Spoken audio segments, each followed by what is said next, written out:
Hello வாங்க, சாப்பாடு ready. இன்னைக்கு டிஃபன் இல்லை. நைட் பார்த்தீங்கன்னா இன்னைக்கு ஒயிட் ரைஸ் வச்சாச்சு. மதியம் வீடியோ பார்த்துருப்பீங்க. இன்னைக்கு கோயிலில் சாப்பிட்டோம். ஒயிட் ரைஸு, பருப்பு, உப்பு பருப்பு சூப்பராக பிடிக்கும். உப்பு பருப்பு கண்டிப்பாக நெய். இது குப்பையை நினச்சிக்காதீங்க, கருவேப்பிலை தலை. வெண்டைக்காய் புளிக்குழம்பு கொஞ்சம் கெட்டியாக இருக்குது. அவரைக்காய் பொரியல்,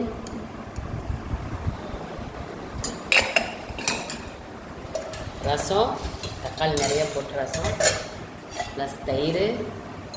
சூப்பராக இருக்கும். பச்சைப்பருப்பு பாயாசம் குடிச்சுக்கலாம். காலிஃப்ளவர் சில்லி இது வீட்டில் போட்டால் தான். இப்போது வாங்க சாப்பிட்லாம். பாய், குட் நைட்.